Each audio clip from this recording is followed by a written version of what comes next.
దేవుని వాక్యం మీద మనసు పెట్టి ఆయన మాటలకి చెవియొగ్గడానికి ప్రయత్నిద్దాం. ప్రియమైనటువంటి దేవుని బిడ్డలారా, మన రక్షకుడైనటువంటి యేసు ప్రభువు వారు అతి శ్రేష్టమైన నామంలో మీ అందరికీ శుభాలు వందనాలు తెలియజేస్తూ, ప్రభువు సన్నిధికి వచ్చి ప్రభువు మాట ప్రకారము ఆయన సముఖంలో ఆయన బిడ్డలంగా ఆయన యొక్క మాటలు గుర్తు చేసుకోవడానికి ప్రార్థనాపూర్వకంగా మనము ముందుకు కొనసాగదాం. ప్రతి ఒక్కరూ దేవుని మాట మీద మనసు పెట్టి ఆ మాటను ఉల్లంఘించక అంగీకరించడానికి ప్రయత్నిద్దాం ప్రార్థనాపూర్వకంగా. చూడండి ప్రియులారా, మరి దేవుని వాక్యంలోనికి మనం వెళ్దాం. కొరింథీయులకు రాసిన మొదటి పత్రిక 1వ అధ్యాయము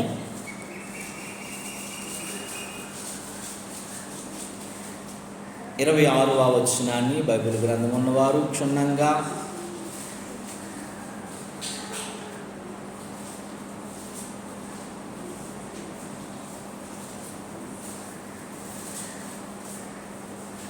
తీసి చదవండి ఒకసారి. కొరింథీయులకు రాసిన మొదటి పత్రిక 1వ అధ్యాయం 26వ వచనం. సహోదరులారా, మిమ్ముని పిలిచిన పిలుపుని చూడండి. దేవునికి స్తోత్రము కలుగును గాక. సహోదరులారా,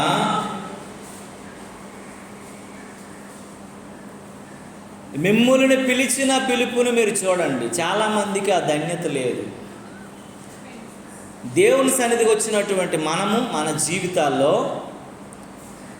అందరూ దేవుని మందిరానికి ఎందుకు రాలేదు, అందరూ ఎందుకు రావట్లేదు, మనం మాత్రమే ఎందుకు వస్తున్నాము, మనం మాత్రమే ఎందుకు దేవుణ్ణి ఆరాధిస్తున్నాము అని మనము ఒక పెద్ద క్వశ్చన్ మార్క్ మనకు ఉంది.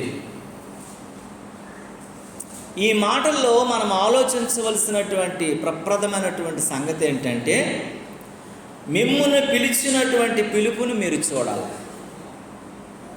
ఎవడి వైపో చూడకూడదు. ఎందుకంటే అందరికీ ఆ యోగ్యత లేదు కదండి. అందరికీ ఆ యోగ్యత లేదు. ఎందుకంటే అందరికీ ఆ యోగ్యత లేదనంటే అందరూ దేవుని ఏర్పాటులో ఉండలేరు. ఎందుకంటే అందరికీ ఆ యోగ్యత కలగదు. అందరినీ దేవుడి ఎంపికలో ఉంచరు.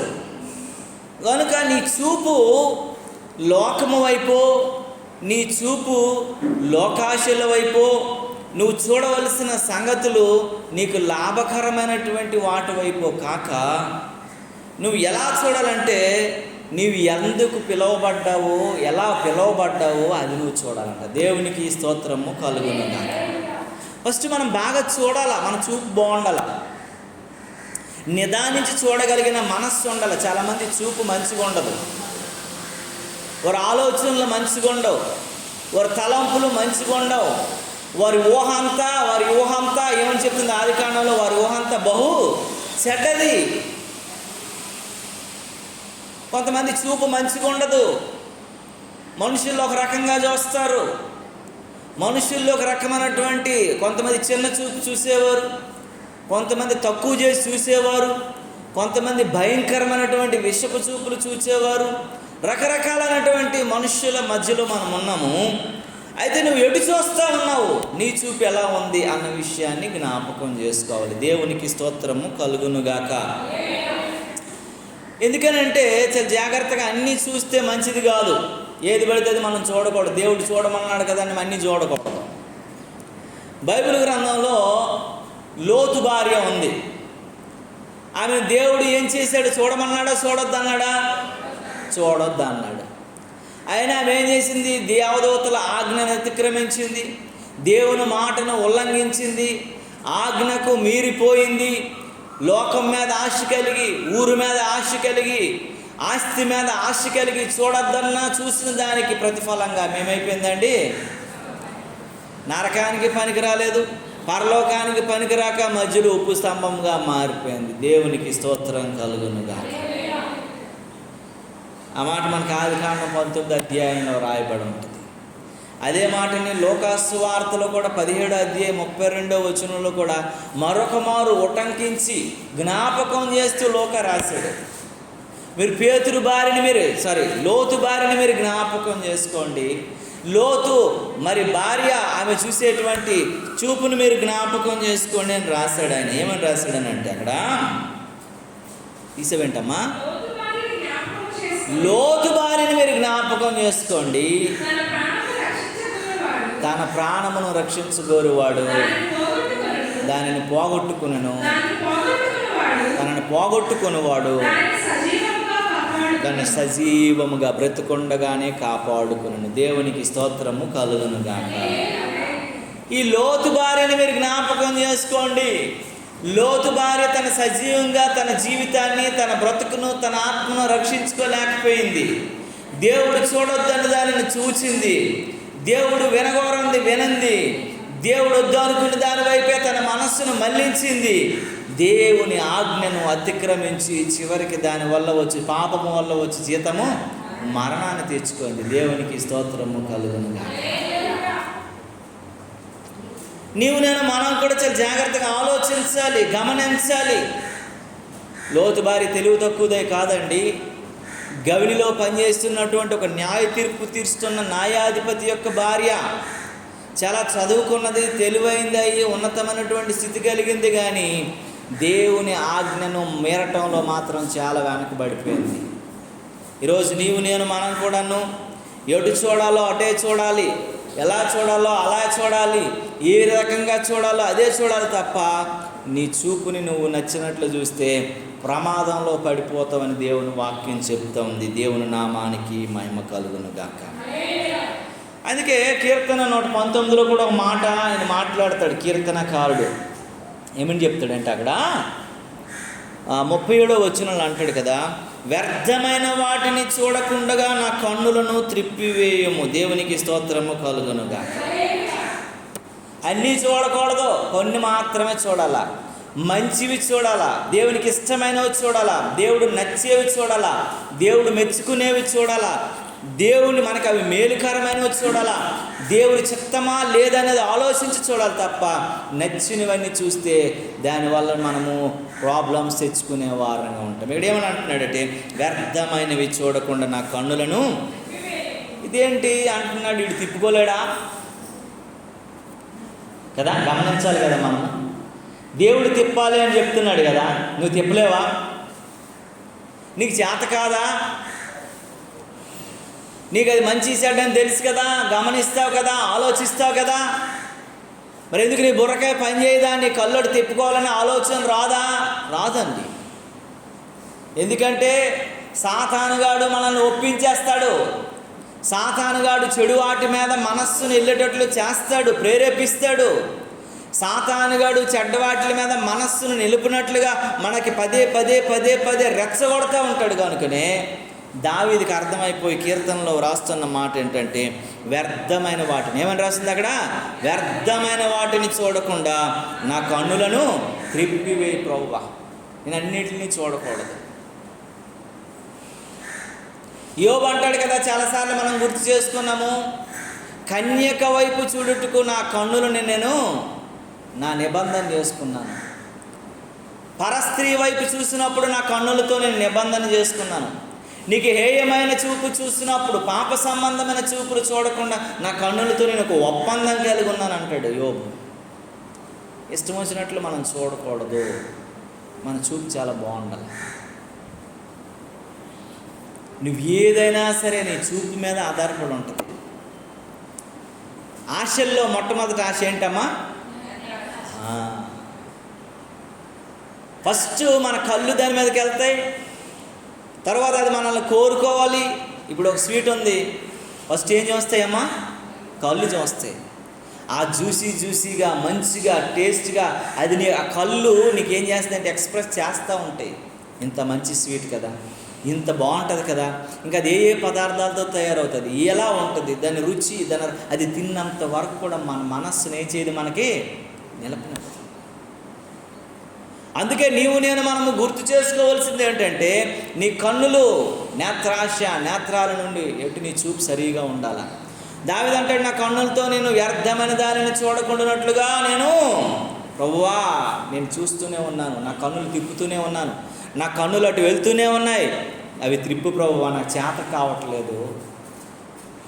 చెడు వాటిపైన నాకు మనస్సు వెళ్ళిపోతుంది ప్రభువా, నేను నిమ్మలపరిచిపోగలేకపోతున్నాను, నా కన్నులు త్రిప్పే ప్రభువా అని చెప్పేసి దావీదు ప్రార్థన చేస్తున్నాడు. దేవుని నామానికి మహిమ కలుగును.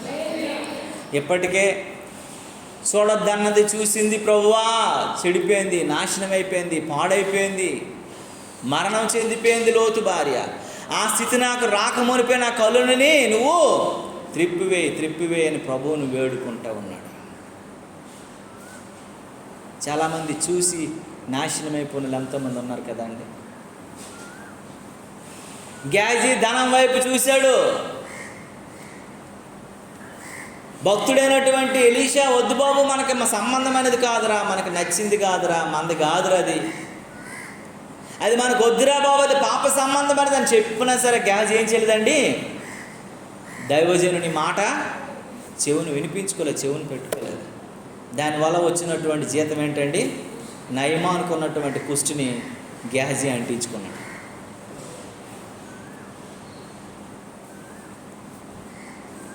ఆమాను విషయంలో కూడా అంతే.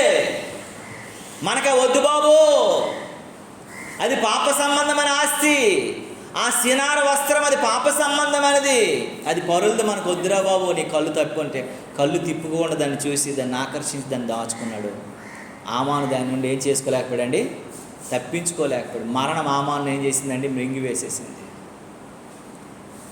కనుక మనం చూస్తున్నటువంటి దాంట్లో అది పరిశుద్ధమైనదా, పవిత్రమైనదా, అది దేవునికి ఇష్టమైనదా, ఇష్టం కానిదా అని చవి చూసి నీవు చేత కాకపోతే దేవుణ్ణి బ్రతిమాలుకోవాలి. ప్రభువా, నా కన్నులను నీవు చెడ్డమైన దానిని చూడకుండా వాటిని త్రిప్పివేయి ప్రభువా అని ప్రభువుని అడిగేటటువంటి స్థితిలోనూ ఉండాలని దేవుని వాక్యం హెచ్చరిస్తుంది. దేవుని నామానికి మహిమ కలుగునుగాక.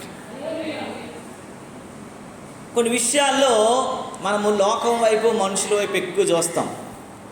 మనకున్నటువంటి జబ్బది అంటే వాళ్ళని చూస్తాం, వాళ్ళు ఎలాగ ఉన్నారు కదా, వీళ్ళు ఎలాగ ఉన్నారు కదా, నీలో ఉన్న లోపాలు నీకు కనబడవు, నీలో ఉన్నటువంటి తప్పులు నీకు కనబడవు, నీలో ఉన్నటువంటి వ్యతిరేకతలు నీకు కనబడవు, నీలో ఉన్నటువంటి మరి అనేక రకాలైనటువంటి తప్పిపోయినటువంటి పరిస్థితులు నీకు కనబడవు.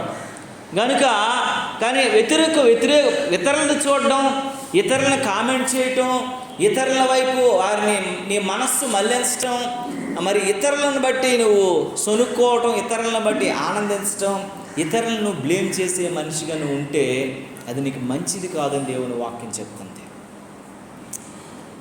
యోహాను సువార్త 21వ అధ్యాయంలో పేతురు గారు యేసు ప్రభువుని ఒక విషయాన్ని అడుగుతాడు. ఏమని అడుగుతాడనంటే, ఒకసారి చదవగలరా మాట? పేతురు 21:21 యోహాను సువార్త.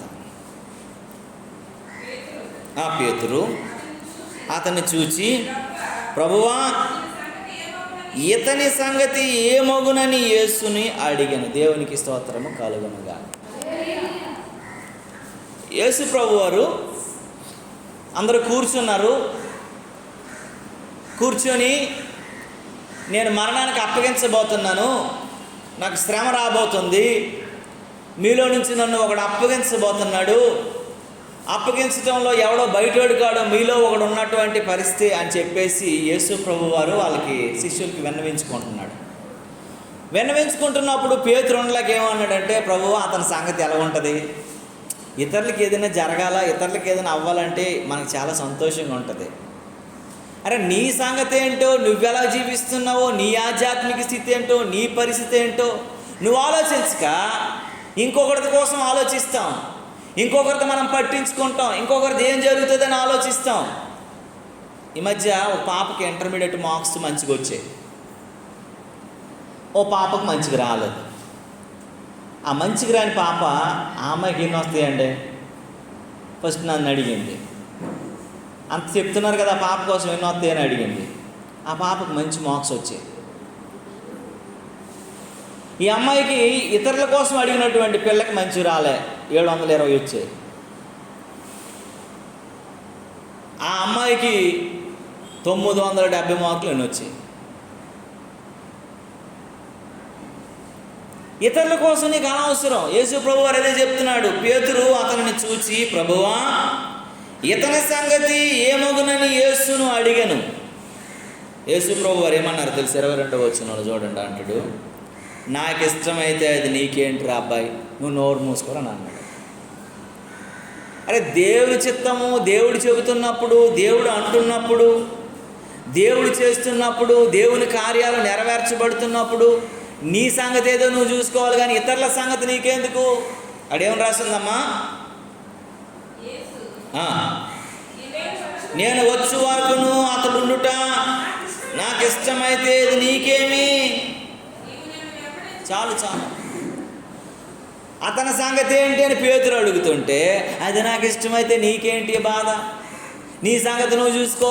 నీ భక్తి జీవితం ఎలా ఉందో, నీ ప్రార్థనా జీవితం ఎలా ఉందో, నీ యొక్క అంతరంగం ఎలా ఉందో దేవుడు పరిశీలిస్తున్నప్పుడు నీలో కీడుందో, శాపం ఉందో, పాపం ఉందో, నువ్వెలా ఉన్నావో తప్ప ఇతరుల దాంట్లోకి నువ్వు దూరిపోయి ఆమె ఎలాంటిదయ్యి, ఈడు ఎలాంటోడు, ఆమె ఎలాంటోడు, ఇతను ఎలాంటి ఆయన, ఆమె ఇవన్నీ దరిద్రాల వైపు నువ్వు చూస్తే నిన్ను నీవే నీ ఆధ్యాత్మిక జీవితాన్ని పాడు చేసుకునే వ్యక్తి అవుతావు. పేతురు కదే చెప్తున్నాడు, నాకు ఇష్టమైతే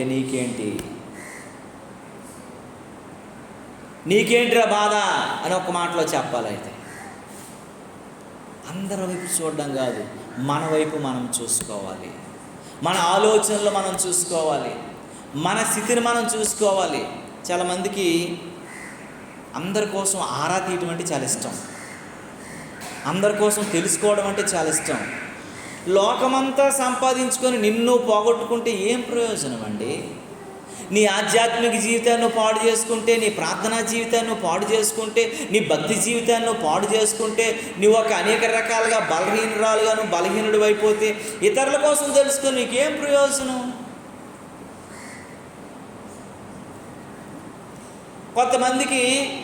కొంతమంది బాగుపడితే చూడలేనితనం, కొంతమంది హెచ్చించబడితే చూడలేనితనం, కొంతమంది మంచి స్థితిలో ఉంటే చూడలేనితనం.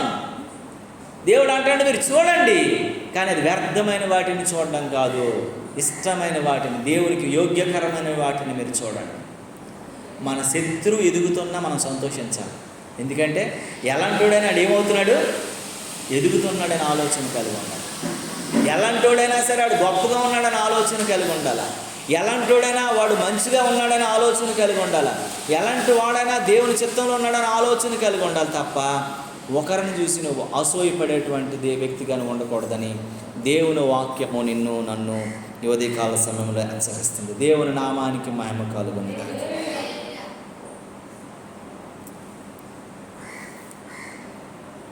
కయ్యేను ఎందుకు భ్రష్టుడయ్యాడు? ఏసావు ఎందుకు భ్రష్టుడయ్యాడు అని మనం ఆలోచిస్తే, ఆధ్యాత్మిక జీవితాల్లో ఆశీర్వాదాలను, ఉన్నతమైనటువంటి హక్కులను నిర్లక్ష్యం చేసి భ్రష్టుడైపోయాడు. విశ్వాసాన్ని పతనం చేసుకున్నాడు. కయ్యేను కూడా అసూయ, కోపం వలన హత్య చేయడానికి కూడా ఇష్టపడిపోయాడు. ఎందుకండి? ఏం చూసాడు వాళ్ళు? అసూయ కదండి. మంచిది కాదు అసూయ.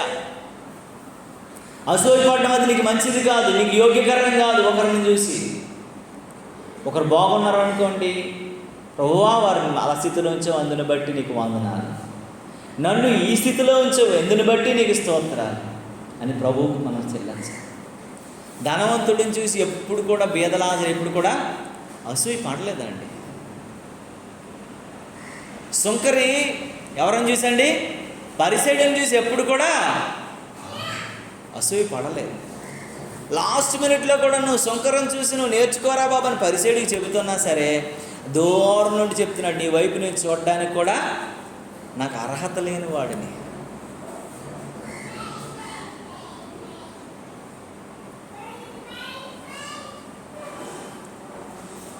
ఒక పాట పాడుతున్నాం కదా మనం ఈ మధ్య, ఏంటమ్మా?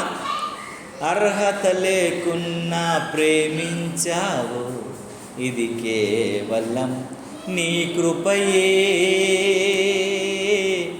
యోగ్యత లేకున్నా హెచ్చించావు, ఇది కేవలం నీ కృపయే. అర్హత లేకున్నా, యోగ్యత లేకున్నా దేవుడు హెచ్చించాలనుకున్నాడు, హెచ్చించాడు. నీకేంటి ఆ బాధ? దేవుడు నీ స్థితిలో ఉంచాలనుకున్నాడు, ఉంచాడు. నీకేంటి? ఎవరికి ఇవ్వవలసినది అంతే. కానీ ఒకసారి లాస్ట్కి ఏంటనేది మనం చూడాలి. ధనవంతుడు ఇహలోకంలో ఆర్థిక సంబంధమైనటువంటి ధన సంపదలతో తృప్తిపరిచాడు, కానీ పరలోక రాజ్యంలో నరక అనుభవిస్తున్నాడు. లాజర్ని ఈ లోకంలో అన్ని రకాలుగా ఆర్థికంగా బలహీనపరిచాడు, పరలోక రాజ్యంలో సంతోషించగలిగినటువంటి అనుభూతులకు నడిపించాడు.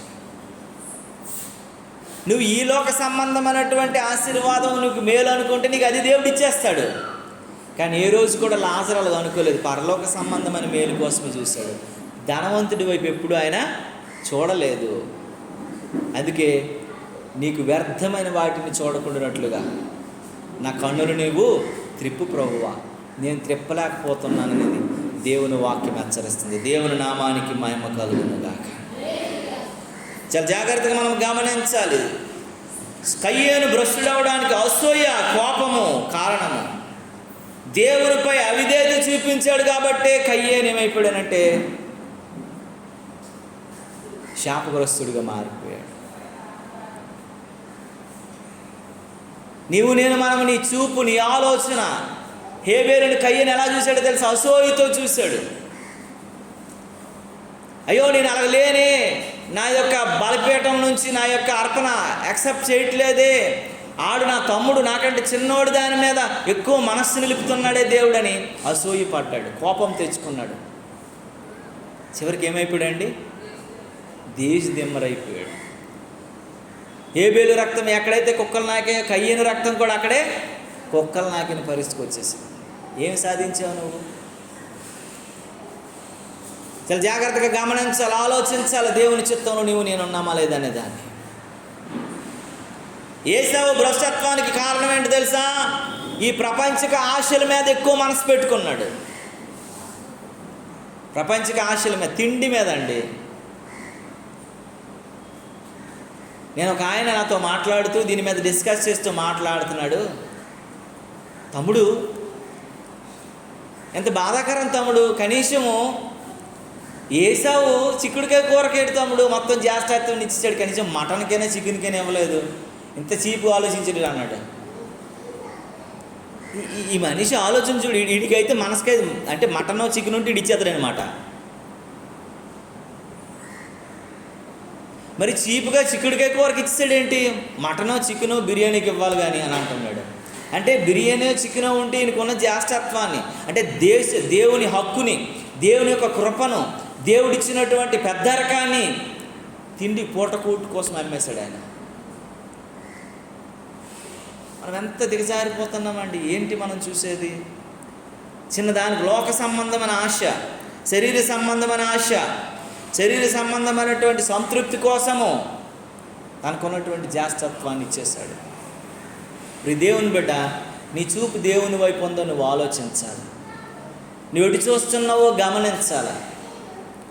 ఇలాంటివన్నీ చూసి వాళ్ళ మనస్సులను పాడు చేసుకున్నారు. కయ్యేను కోపముతో, అసూయతో హేబేలుని చూడబట్టే కయ్యేను మరణాన్ని కొని తెచ్చుకున్నాడు, దేవుని శాపాన్ని కొని తెచ్చుకున్నాడు. ఏసావు లోకం వైపు, తిండి వైపు, లోక సంతృప్తి కోసం చూశాడు కాబట్టి భ్రష్టత్వంలోకి వెళ్ళిపోయాడు. క్షమించలేనటువంటి పాపం చేశాడు. క్షమించాలనుకున్న దేవునికి ఇష్టం కలగనంతగా ఆయన మిగిలిపోయాడు. మనం ఆలోచించాలి. దేవుని బిడ్డలారా, మన చూపెట్టు ఉంది. దేవుని వైపు చూస్తున్నామా? నువ్వు మనుషుల వైపు చూస్తున్నావా? దేవుని వైపు చూసే మనుషులు ఎలా ఉన్నారు? లోకం వైపు చూసేటువంటి లోతు భార్య ఏమైంది?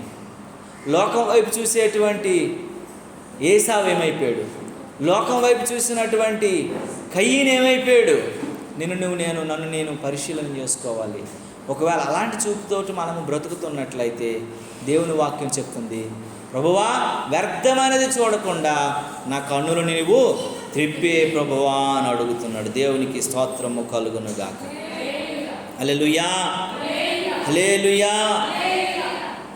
హెబ్రీయులకు రాస్తున్నటువంటి పత్రికలో 7వ అధ్యాయంలో ఒక మాట ఉంటుంది, చదివితే ఏమనంటుందంటే అక్కడ 4వ వచనం అనుకుంటా.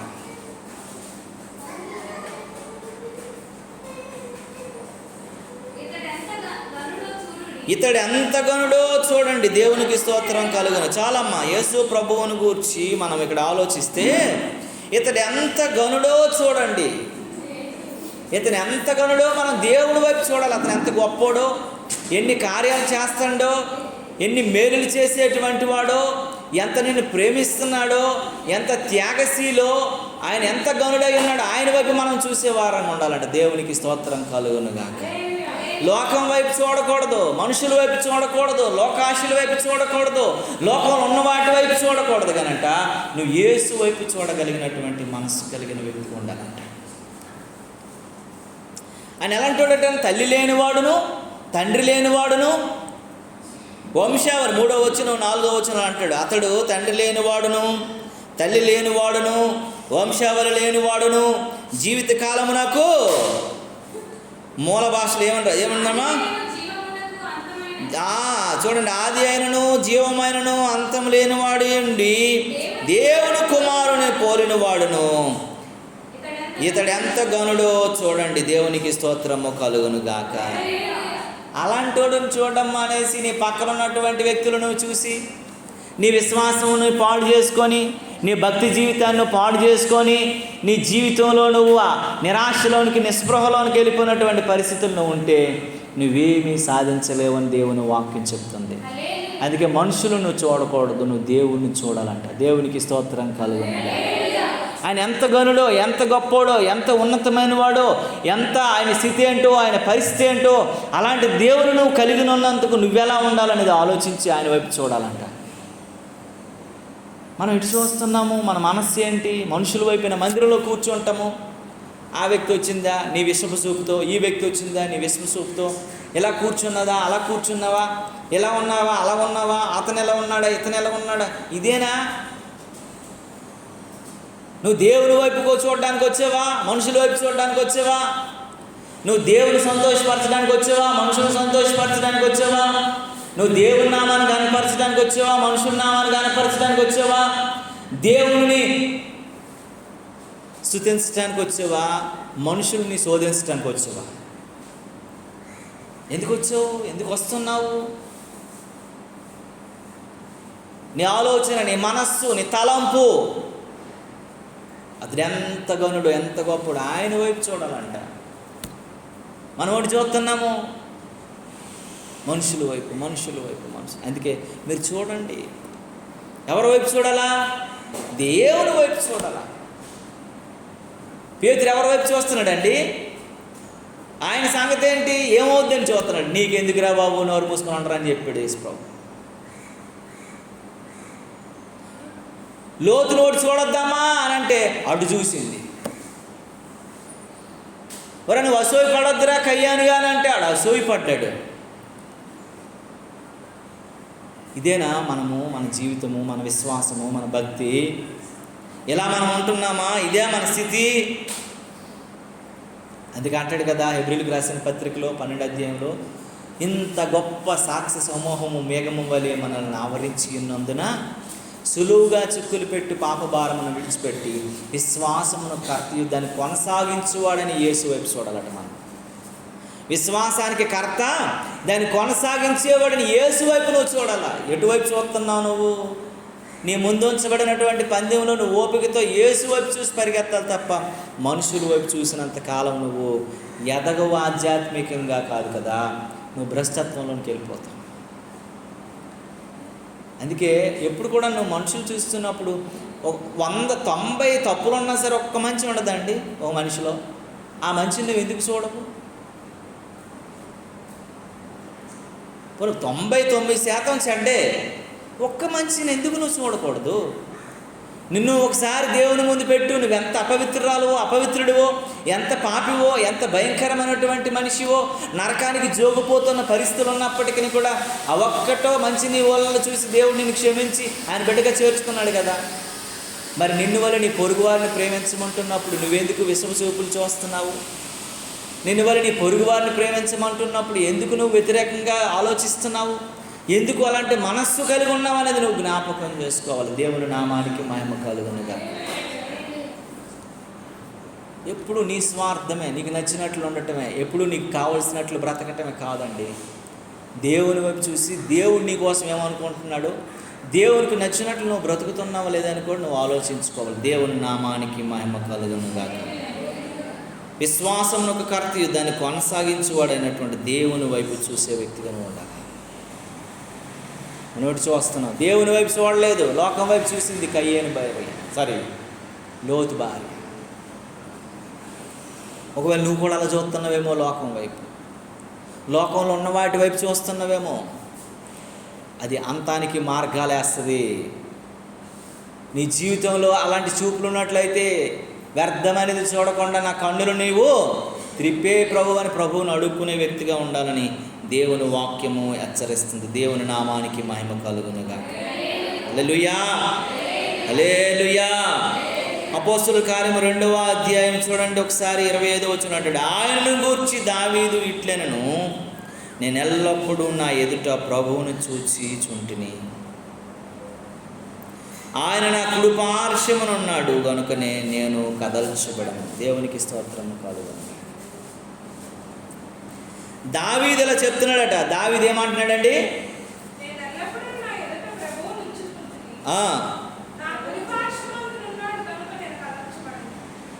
ప్రభువును ఉంచుకుంటున్నట్టు వేటమ్మా,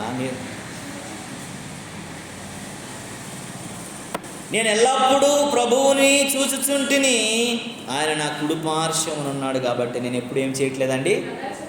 ఎన్ని కష్టాలైనా బెదరను, ఎంత బాధైనను ఎరుగను, నా నమ్మిక నీవు మాత్రమే, నేనెప్పుడు నిన్ను విడువను, యేసయ్యా నేనెప్పుడు నిన్ను విడువను. దావీదు అంటున్నాడు, అపోస్తుల కార్యాలలో గ్రంథకర్త చెప్తున్నాడు, దావీదు ఆ దేవునికి ఇష్టడుగాను, హృదయానుసారుడుగాను, దేవునికి నచ్చిన వాడుగాను ఉండడానికి గల కారణం ఏంటో తెలుసా? దావీదు అంటాడు, నేను ఎల్లప్పుడూ నా ఎదుట ప్రభువుని చూస్తున్నాను. నా చూపు, నా మనస్సు, నా ఆలోచన అంతా దేవుడే.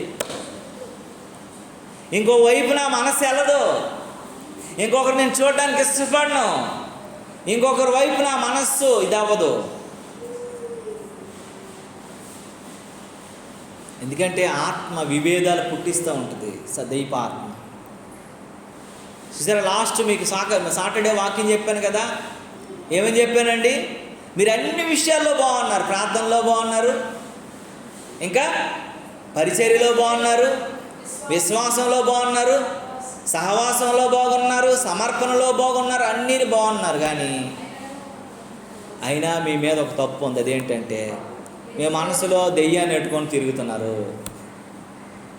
మీ మనస్సులో దెయ్యం పట్టుకొని తిరుగుతున్నారు, మీ మనస్సులో దెయ్యానికి చోటిస్తున్నారు, యెజబెల్ని మీ మనసులో ఉంచుకున్నారు. బయటికి బాగున్నారు, ప్రార్థనలో బాగున్నారు, సహవాసంలో బాగున్నారు, భక్తిలో బాగున్నారు, ఎక్కి ఏడ్చి ప్రార్థిస్తున్నారు, మోకాళ్ళ మీద గంటలు గంటలు అన్ని రకాలుగా బాగున్నారు. ఏం పెట్టుకున్నారటమ్మా? యెజబెల్ ఆత్మను మన హృదయం పెట్టుకున్నాం. అన్నీ ఉండి ఐదో తనం లేనట్టు అయిపోయింది ఇది. అందుకే దావీదు అంటున్నాడు, నేను అలాంటి పరిస్థితిలో లేని ప్రభువా, నేను ఎల్లప్పుడూ నా ఎదుటి ప్రభువును చూచుచుంటిని, ఆయన నా కుడి పార్శ్వమున ఉన్నాడు కనుకనే నేను కదల్చబడను. రైట్ నా రైట్ హ్యాండ్ అని చెప్తాం కదా చాలామందిని, నా కుడి భుజం, నా రైట్ హ్యాండ్, నా ఇది అది అని చెప్తూ ఉంటాము.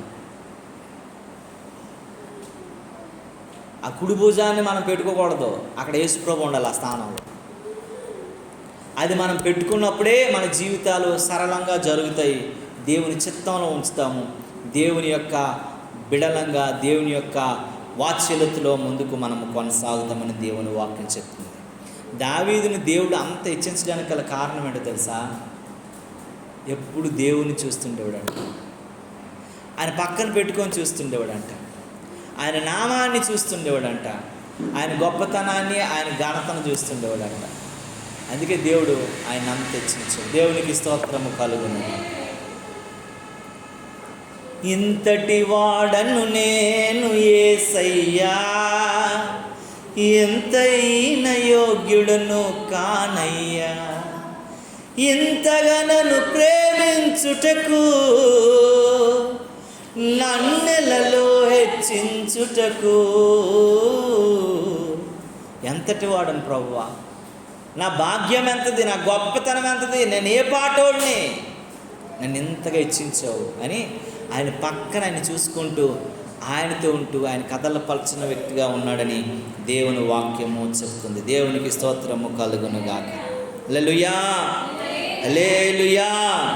నేను కదల్చబడను. ఈ మాట దావీదు ఎక్కడన్నాడో తెలుసా? అపోస్తలుల కార్యాల్లో చెప్పిన మాట.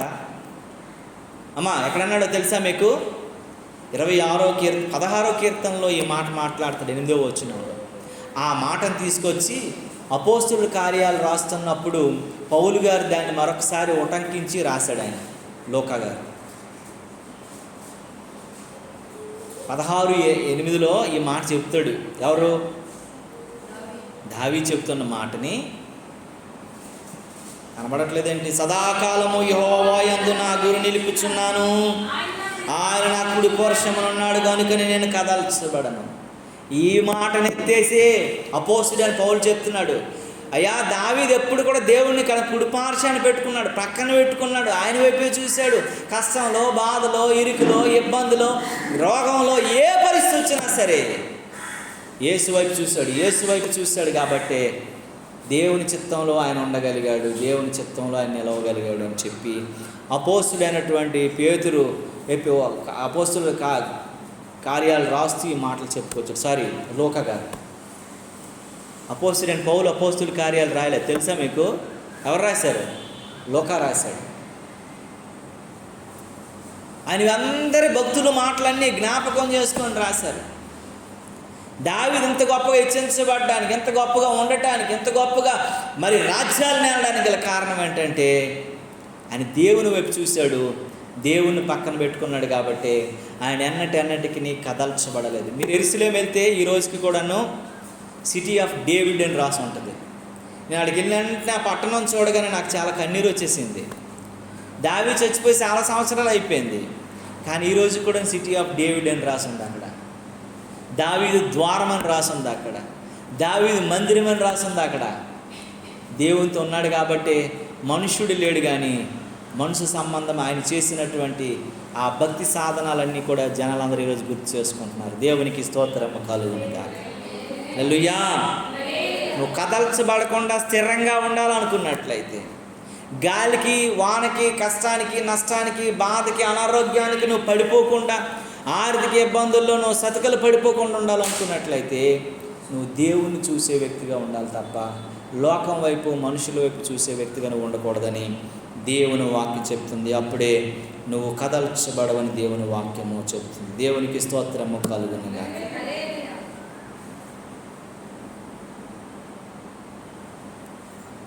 అందుకే దేవుని వాక్యం చెప్తున్న మాటలు మనం చాలా జాగ్రత్తగా గమనించాలా, ఆలోచించాలా.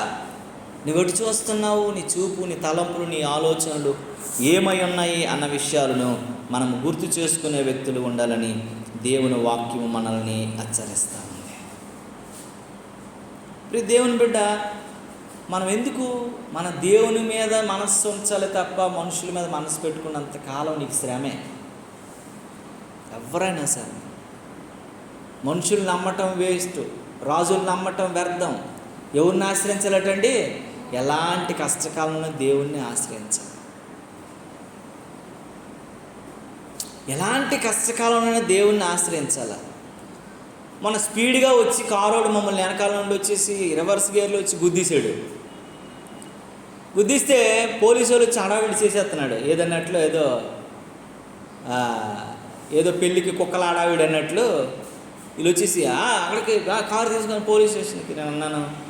ఆయన చిన్న చిన్న పిల్లలతో ఆ కారు, ముసలోళ్ళతో కారులో, ఆయన కూడా పాపం కారు కొనుక్కున్నాడు, కానీ అది బాగు చేసుకునేటువంటి పరిస్థితుల్లో కూడా లేనటువంటి పేదరికంలో ఉన్నాడు. ఆయన ముఖం చూడగానే నాకు అనిపించింది, దుఃఖం అనిపించింది.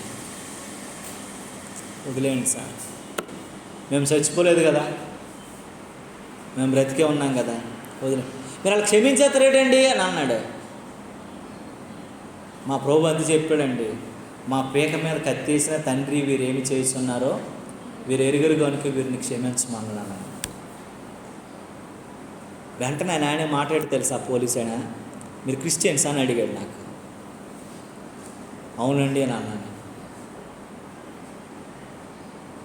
మీరు ఎందుకండి అలాగా వదిలేశారు, కొంచెం డబ్బులు ఇప్పిద్దాం కదా అని అన్నాడు. నా మనసులో ఏమనిపిస్తుందండి, నాకు డబ్బులు ఇప్పించడం కంటే ఆ డబ్బులు తీసుకోవడానికి కావాలి మెయిన్. వెళ్ళిపో బ్రదర్, వెళ్ళిపోండి, మీరు ఇక్కడ ఉండదు, వెళ్ళిపోండి అనిపించండి నా కారు వాడిని. థ్యాంక్స్ అండి అన్నాను. చిన్న చిన్న పిల్లలు 4, 3 ముసలోళ్ళు, ఆడు డ్రైవింగ్. ఎక్కడ తిప్పుతాం ఆ చిన్న పిల్లలతోటి, ఆ ముసలోళ్ళతో వాళ్ళని. నేను ఆ మనసు చెబితే నా మనస్సు ఆలోచన అంతా కూడా చాలా దుఃఖం అనిపించింది. వచ్చేసిన తర్వాత నేను చాలా ప్రార్థన చేసుకున్నాను, ప్రభువా నువ్వు లేకపోతే నేను ఏమైపోతున్నావు ప్రభువా, నువ్వు ఉన్నావు కాబట్టి నా పక్కన ఈరోజు బ్రతికి బయటపడ్డా. మా తప్పు లేకుండానే ఆయన తప్పు చేసినా సరే మనం ఇతరులను క్షమించాలంట. 70లో 7 కానీ ద్రోహాలు ఏవైనా కానీ అన్నీ మరిచిపోవాలి మన ప్రభు యేసు క్షమించినట్లుగా. ఆయన క్షమించకపోతే ఈరోజు మనం ఏమై ఉండేవాళ్ళం అండి. మరి ఆయన కలిగిన మనసు నీకు ఉందంటే నువ్వు కూడా క్షమించే మనసు కలిగి ఉండాలి కదా. అది నీకు లేదంటే నువ్వు ఆయన బిడ్డవు కాదు, ఆయనలాగా ఇంకా మార్చబడలేదు, ఆయన సారూప్యంలోనికి ఇంకా నువ్వు రాలేదు. కాబట్టి నీ ఆలోచనలన్నీ ఆయనకు వ్యతిరేకంగా ఉన్నాయి. దేవునికి స్తోత్రము కలుగును గాక. కొరింథీయులకు రాసిన మొదటి పత్రిక 10వ అధ్యాయంలో 18వ వచనంలో ఒక మాట అంటాడు, శరీర ప్రకారమై ఇశ్రాయేలును చూడడి. శరీర ప్రకారంగా ఇశ్రాయేలును చూడాలంట మనం. ఇశ్రాయేలీలు ఎలాంటి వాళ్ళు అంటే శరీరం ప్రకారంగా వాళ్ళు ఉన్నటువంటి మనుషులు. ఆధ్యాత్మిక ప్రకారంగా యేసు ప్రభువుని చూడాలి. ఇన్ని శ్రమల నుంచి, బానిసత్వం నుంచి, కష్టాల నుంచి యేసు ప్రభువు వారు వాళ్ళని విడిపించి తీసుకొచ్చి, మోషే ఎల్లన బాబో అని నెత్తినోరు కొట్టుకున్నాను కూడా ఎల్లరా బాబు అని చెప్పి తీసుకొస్తుంటే వాళ్ళ మనస్సులంట, వాళ్ళ ప్రయాణము పాలు తేనెలు ప్రవహించి దేశం వైపు ఉంది, కానీ వారి మనస్సులు మాత్రం ఎక్కడ ఉన్నాయటండి, ఐగుప్తు మీదే ఉన్నాయంట. ఈరోజు నీవు నేను కూడాను మన మనస్సు ఇంకా లోకం మీదే ఉంది, మన ప్రయాణం మాత్రము, మన ఆధ్యాత్మిక యాత్ర మాత్రము పరలోకం వైపు, సియోను వైపు నడుస్తుంది. ఇంకా లోకంలోని కోరికలు, లోకంలోని ఆశలు, లోకంలో ఉన్నవన్నీ కూడా పోవాలా మన జీవితం.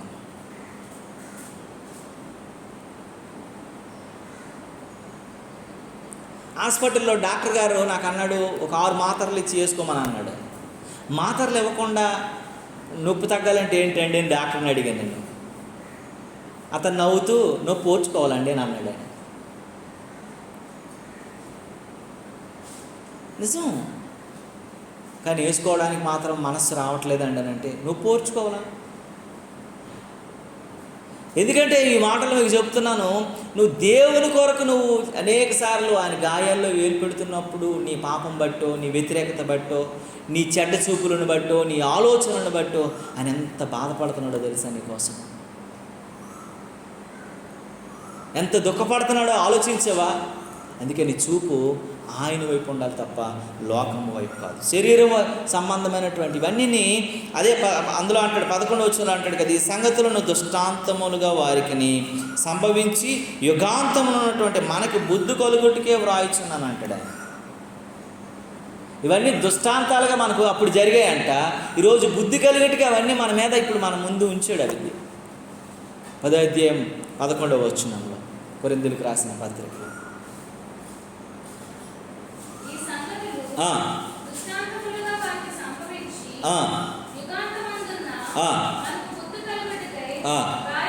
దేవునికి యుగాంతంలో మనం ఉన్నాం, చివరి దినాల్లో ఉన్నాం, లేటర్ డేస్లో మనం ఉన్నాం. ఇవన్నీ దేవుడు ఎందుకు రాయించాడు? మనకు బుద్ధి కలగాలి, మనం అలాగ అయిపోకూడదు. అలాంటి మనస్సు కలిగి వాళ్ళ వెనక్కి చూసేటువంటి ఆలోచనలు కలిగి, అలాగే వాళ్ళ ఐగుప్తు ఆలోచన, లోక సంబంధమైన ఆలోచనలు కలిగి మనం ఉండకుండా మనము సియోనే టార్గెట్గా, సియోని వైపు మన మనస్సులు, మన చూపులు, మన ఆలోచనలు ఉండేటట్లుగా ఇవన్నీ యుగాంతమందు మన ముందు బుద్ధి కొలుగుట్టుకై ఇవన్నీ ఉంచాడని దేవుని వాక్యాలు చెప్తుంది. దృష్టాంతాలన్నీ. కానీ మనం ఏం చేస్తున్నాము? శరీర సంబంధులుగా మనము లోకం మీద, లోకాశల మీద మనసు పెట్టుకొని బ్రతుకుతున్నాం.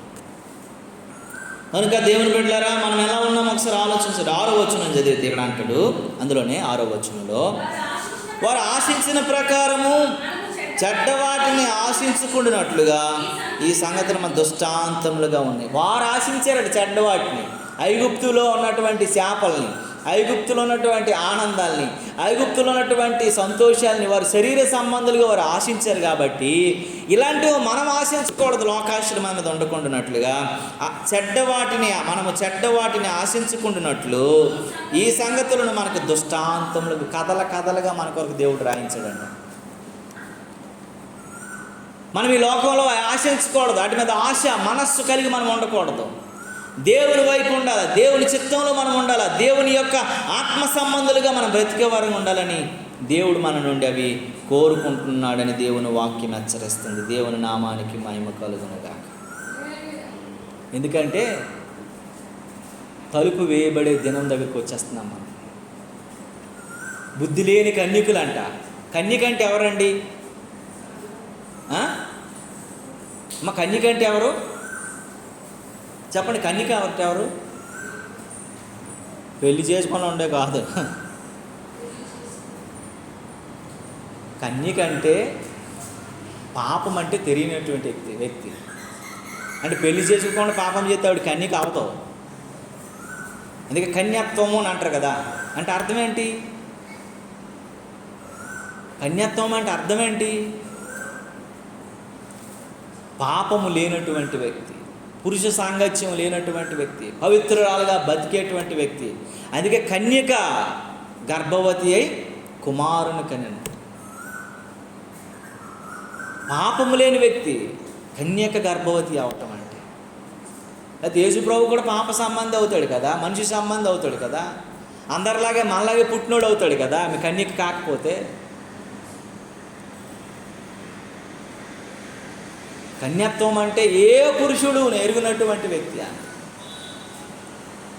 అందుకే వధువ సంఘానికి దేవుడు మనల్ని, సంఘం అంటే దేనికి సాదృశ్యం అంటండి? కన్యకకు సాదృశ్యం. అంటే పవిత్రతకు సాదృశ్యము, పరిశుద్ధతకు సాదృశ్యము, శాపము లేని, పాపము లేనటువంటి, ఏ దుష్టత్వం లేనటువంటి సంపూర్ణమైనటువంటి స్థితికి, చంద్రబింబము లాంటి స్వరూప్యానికి సాదృశ్యము అని దేవుని వాక్యం చెప్తుంది. అందుకే అలాంటి సంఘము ఆ కన్యక అంట బుద్ధి కలిగిన వారు, బుద్ధి లేనివారు. అదేంటి బుద్ధి కలిగిన వారు అంటే? బుద్ధి లేని పరిశుద్ధులు కదండి. కన్యక అంటే పరిశుద్ధురాలే కదా. బుద్ధి లేని వాళ్ళు, బుద్ధి కలిగిన వాళ్ళు అంటే బుద్ధి లేని పరిశుద్ధురాలు అంటారు. అంతటి తలుపు వేయబడ్డదని రాసింది మత్తయి సువార్త 25:11 ఇంటికేసి చదువుకోండి. అంతటి తలుపు వేయబడను. వాళ్ళు ఎలాంటి వాళ్ళు? వ్యభిచారుల, దొంగల, మోసగాల, ఎలాంటి వాళ్ళు అండి? వాళ్ళు పరిశుద్ధులు కదా, దేవుని వెంబడించిన వాళ్ళు కదా. అయినా దేవుడు అని చూడలేదంట. సమయం దాటిపోవడానికి ఇష్టపడితే తలుపు వేయబడతాడు. రాసింది ఏమని రాసిందంటే, అంతటా తలుపు వేయబడిను. చాలు చాలు చాలు చాలు అండి. తలుపు వేయబడిన తర్వాత నువ్వు పరిశుద్ధురాలుగా నువ్వు వచ్చినా సరే పెద్ద ప్రయోజనం ఉండదు. 8వ వచనంలో అంటాడు, బుద్ధి లేని కన్యకులు అని రాసింది అక్కడ. బుద్ధి లేని కన్యకులు అంట. బుద్ధి లేని ఆ కన్యకులు అంటే ఎవరు? తలుపు వెలుపల ఉన్నటువంటి వారు. దేవుని వాక్యం మనము లేటర్ డేస్లో, అంత్యదినాలలో తలుపు వేయబడక మునిపే దేవుని వైపు చూసేవారంగా ఉండాలట. తలుపు వేయబడక మునిపే దేవుని తట్టు మళ్ళీ వారంగా ఉండాలి. తలుపు వేయబడక మునిపే దేవుని సారూప్యంలోనికి మార్చబడే వ్యక్తులుగా ఉండగలగాల. తలుపు వేయబడక మునిపే లోకము నుంచి మనము వేరుపాటు అయ్యే వ్యక్తులుగా ఉండాలంట. చూసారా, ఆమె దేవుడు దేవదూతలు అమ్మ వెనక చూడొద్దు చూడొద్దు చూడొద్దు అని ఎంత చెప్పినా సరే వినిందా? దేవుడు ఈరోజు మనల్ని హెచ్చరిస్తున్నాడు, లోకం వైపు చూడొద్దు చూడొద్దు చూడొద్దు, ఆయన వైపు చూడాలంటే. దావీదు ఆయన వైపు చూశాడు కాబట్టి హెచ్చరించబడ్డాడు, కదల్చబడలేదు, స్థిరమైనటువంటి దానిగా స్థాపించబడ్డాడు. రోజు నేను మనం ఎలా ఉన్నామో మనల్ని మనము గుర్తు చేసుకొని ముందుకు కొనసాగడానికి ప్రయత్నిద్దాం ప్రార్థనాపూర్వకంగా. నీవు ఎలా ఉన్నావు, నేను ఎలా ఉన్నాను, నీ బ్రతుకు నా బ్రతుకు, మన విశ్వాస బ్రతుకు ఏ రకంగా ఉందో మనం చాలా జాగ్రత్తగా గమనించాలి. లోకం వైపు వాళ్ళందరూ బాగున్నారు, వీళ్ళందరూ బాగున్నారు, వాళ్ళు ఎలా ఉన్నారు అని మనకు అనవసరం అండి. వాళ్ళు రాలేదు, మనకు రాలేదు, వాళ్ళు వస్తారు రారు అని మనకు అనవసరం అండి. ఎందుకంటే అది రాలేదనంటే బైబిల్ గ్రంథం యోహాను సువార్త 6:45 వచనంలో ఏమని చెప్తుందో తెలుసా? నువ్వెన్ని చెప్పు, ఎన్ని చెయ్యు, ఏది చెయ్యు, నేను లాస్ట్ మాట చెప్పి ముగిస్తాను. నువ్వెంత సువార్త ప్రకటించు, ఎన్ని మంచి కార్యాలు చేయు, ఎన్ని చేసినా సరే నన్ను పంపిన తండ్రి వానిని ఆకర్షిస్తే కానీ ఎవడనో నా యొద్దకు రాలేడు. అంచె దినములలో నేను వానిని దొరకలేదన్న మాట. యోహాను సువార్త 6:40. ఆ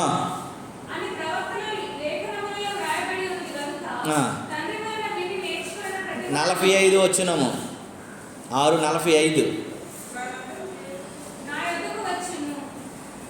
నన్ను పంపిన తండ్రి వానిని ఆకర్షిస్తే కానీ, అదేంటి మీ బైబిల్లో? యోహాను సువార్త 6వ అధ్యాయము 45వ వచనము.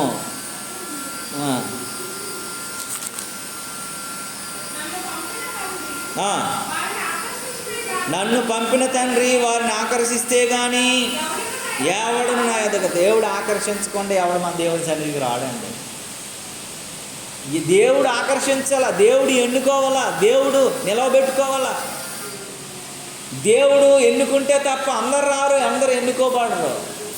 పిలవబడిన వారు అనేకులు, ఏర్పరచబడివారు కొందరు. అందులో నువ్వు నేను ఉన్నాం, అది సంతోషం. నన్ను పంపిన నా తండ్రి ఆకర్షించాలా, ఆకర్షించాలా, ఆకర్షించాలి. అయితే ఒకటి మాత్రం గుర్తుపెట్టుకోండి, మనము ఒకటి మాత్రం గుర్తుపెట్టుకోవాలి. నువ్వు ఎక్కడున్నా సరే, ఎలా ఉన్నా సరే, ఏ పరిస్థితులు ఉన్నా సరే, వారు ఆకర్షించబడటము, వారు దేవుని సన్నిధికి రావటము, వారు దేవుడు పిలుచుకోవటము, అది దేవుని పని. కానీ నీ విశ్వాసిగా నువ్వు చేయవలసింది కూడా ఒకటి ఉంది. ఆ మాట చెప్పి ముగిస్తాను. అదే యోహాను సువార్త నెక్స్ట్ వెనక్కి 5వ అధ్యాయం 35వ వచనంలో చూస్తే, అతడు మండుచు ప్రకాశించుచున్న దీపమునై ఉండెను. దేవునికి స్తోత్రము కలుగునుగా. విశ్వాసిగా నువ్వేం చేయాలటండి? మండాలి. విశ్వాసిగా నువ్వు ప్రకాశించబడాలి. విశ్వాసిగా నువ్వు దేవుని స్వరూపంలో మార్చబడాలి. నిన్ను నువ్వు దేవుడిని కనపరిచే వ్యక్తిగా నువ్వు మార్చబడినప్పుడు అనేక మంది దేవుడే ఆకర్షించే రోజు ఒక రోజు వస్తుంది. దేవునికి స్తోత్రం కలుగునుగాక. నువ్వు లోకంలోనూ, లోకాశల్లోనూ, లోక సంబంధాలుగానే బ్రతికేసి ప్రభువు ఆకర్షించి ఆకర్షించి ఆకర్షించి అంటే ఆకర్షించడు ఆయన పని ఆయన చేస్తాడు. నీ పని ఏంటంటే, నువ్వు యోహానంట ఏం చేస్తున్నాడేంటంటే, యోహాను మండుచు ప్రకాశించుచున్న దీపమై ఉండాలి. అందుకే యోహాను ఎక్కడ బాప్తిజం ఇస్తే అక్కడికి వందల వేల మంది యోహానుని వెంబడించారు. మనం మండే వారంగా ఉండాలి, ప్రకాశించే వారంగా ఉండాలి. మనము దేవుని కొరకు ఆయన సాక్షిగా బ్రతికేటువంటి వారంగా ఉండాలి. ఆయన సారూప్యంలోనికి మారిపోవాలా, ప్రత్యేకించబడినటువంటి ఒక జనాంగంగా మార్చబడాలా. ఎత్తబడే గుంపులోనికి మనం రాగలిగే అనుభవాల్లోనికి నువ్వు వచ్చినట్లయితే దేవుడు నిన్ను ఉన్నతమైనటువంటి స్థితిలోకి మనల్ని నడిపిస్తాడని దేవుని వాక్యం చెప్తుంది. ప్రియ దేవుని బిడ్డ, ఉదయకాల సమయంలో నీవు నేను మనం ఎలా ఉన్నాం? ఎవరి వైపు చూస్తున్నాము? దేవుని వైపు చూస్తున్నామా, లేకపోతే లోతు భార్యలాగా లోకం వైపు చూస్తున్నామా? కయ్యేను అసూయతో తన తమ్ముడు వైపు చూశాడు. ఏసావు లోక సంబంధమైనటువంటి తిండి కొరకు తన జ్యేష్ఠత్వాన్ని అమ్ముకునేటువంటి పరిస్థితికి దిగజారిపోయాడు. గెహజీ లోక సంతోషాలు, ఆర్థిక కొరకు అయినటువంటి సేవకుడు వద్దన్న దాని కొరకు పరుగులు తీశాడు, శాపగ్రస్తుడయ్యాడు. ఆమాను వద్దన్న సినారు వస్త్రం కొరకు ఆశపడి శాపాన్ని, మరణాన్ని కొని తెచ్చుకున్నాడు. నువ్వు చూస్తున్నావు, దావీదు అంటున్నాడు, నేను దేవుని వైపు చూస్తున్నాను, నా ప్రక్కన ఆయనను పెట్టుకున్నాను, అందుకే నేను ఎన్నటన్నిటికీ ఏమవను, కదల్చబడను. ఇజ్రాయేలీలు తిండి కోసమో, ఇజ్రాయేలీలు ఆనందం కోసమో ఐగుప్తు వైపు చూసినట్లు కాకుండా అవన్నీ దృష్టాంతము మన ముందు ఎందుకు ఉంచాడంటే, మనం వారిలా బ్రతకుండినట్లుగా ప్రభువులా బ్రతకాలని, ఆయన వైపు చూసేవారిని ఉండాలని ఆయన ఆశతో చూస్తున్నాడు. దేవుడు ఆకర్షిస్తే తప్ప దేవుని మందిరానికి ఎవడు రాడు. కానీ నీవు ఆకర్షించబడినటువంటి వ్యక్తివైన నీవు మండుచు ప్రకాశించే దీపములా బ్రతకటానికి ప్రయత్నించాలా, అలాంటి జీవితాన్ని ఈ రోజు నుంచి అవలంబించడానికి ఒక ముందడుగు వేయడానికి ప్రయత్నించాలని ప్రభు పేరట మిమ్మల్ని హెచ్చరిస్తూ ఈ కొద్ది మాటలు మనం ఇంటిలో దేవుడు దీవించునుగాక. ప్రార్థన చేసుకుందాం. అందరం కళ్ళు మూసుకున్నట్లయితే. అయ్యా, మా జీవితాలను, మా బ్రతుకులను, మా స్థితిగతులను, మా పరిస్థితులను నాయనా నీకు కనుమరుగైనటువంటిది ఏదీ లేదు ప్రభు అని దేవుని సముఖానికి వచ్చి దేవుని సన్నిధిలో ఒక్క మారు గుర్తు చేసుకొని ఆయన సన్నిధిని జ్ఞాపకం చేసుకుందాం. అయ్యా నీకే వందనాలు, దేవానికే స్తోత్రాలు, ప్రభువానికే వందనాలు, స్తుతులు చెల్లిస్తున్నాము దేవా. నాయన నాయన నాయన నీకే వందనాలు చెల్లిస్తున్నాము నాయన. నీకే స్తుతి.